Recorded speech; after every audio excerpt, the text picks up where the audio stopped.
முதல்ல கரூருக்கு போகலன்னு விமர்சனம் பண்ணாங்க. அதுக்கப்புறம் கரூர் மக்களாகவே முன்வந்து இங்க வந்து பார்க்க வந்த பொழுது அதை எப்படி பார்க்கலாம், சாட்சியை கிடைக்கிறாருன்னாங்க. ஆக தளபதி எது செய்தாலும் அதுதான் செய்தி.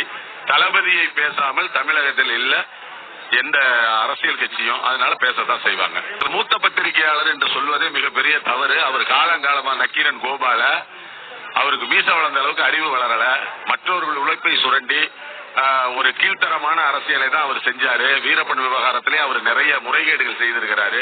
என்னை பொறுத்த வரைக்கும் நக்கீரன் கோபால் மேல ஒரு விசாரணை கமிஷன் வச்சு இதுவரையிலும் தமிழக அரசு தேர்ந்து அவர் எவ்வளவு லஞ்ச பணம் பெற்றிருக்கிறாரு, வீரப்பன் விவகாரத்தை கையில் எடுத்து எத்தனை பேரை மிரட்டி எவ்வளவு பணம் சம்பாதிச்சிருக்காருங்கிறதையெல்லாம் விரிவா ஒரு இது பண்ணணும், விசாரணையை அமைக்கணும்னு நாங்க சொல்றோம். பெண்கள் பாதுகாப்பே இல்லைங்கிறது 2 நாளா சந்தி சிரிக்குது. கோயம்புத்தூர்ல ஒரு இளம் பெண் 3 பேரால கூட்டு செய்ய முடியுது. 3 ரவுடிகள் ரொம்ப சுதந்திரமா வெளியில வர்றாங்க போறாங்க.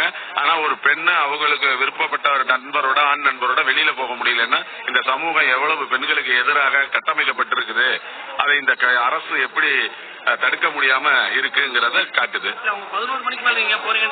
பெண்கள் 11 மணிக்கு மேல போக கூடாதா?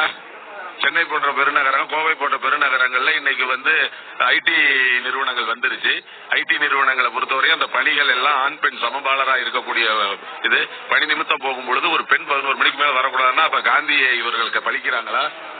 அப்ப சுதந்திரம் கிடைக்கலன்னு நினைக்கிறாங்களா? என்ன சொல்ல வர்றாங்க? காந்தியே ஒரு 12 மணிக்கு முழுக்க நகைகளை அணிந்து கொண்டு ஒரு பெண் என்னைக்கு தனியா வர்றாங்களா அன்னைக்கு தான் சுதந்திரம் கிடைக்குதுனாங்க. ஆனா இவங்க பெண் உரிமையை கொடுத்துட்டோம், பெண்களுக்கு தான் இங்க சுதந்திரம், பெண்களுக்கு தான் உரிமைன்னு சொல்றாங்க. அப்படிப்பட்ட இந்த திமுக ஆட்சியில், சமூக நீதி ஆட்சியில பெண்கள் உரிமைக்காக 1000 கொடுக்குறோம், 10 விடுறோம்னு சொல்ற இந்த ஆட்சியில பெண்கள் தனியா வர முடியாது, இல்ல தான் துணையோட கூட வர முடியாதுன்னா கணவன் மனைவியே போக முடியாது. அந்த கயவர்களுக்கு கணவன் மனைவியா, அவங்க நண்பர்களா, சகோதரர்களா என்னன்றது தெரியாது. தேவைக்காக ரவுடிகள் அவங்க சுதந்திரமா சுத்திட்டு இருக்காங்க. அந்த காவல்துறை என்ன பண்ணுது? செயலிழந்து போச்சு.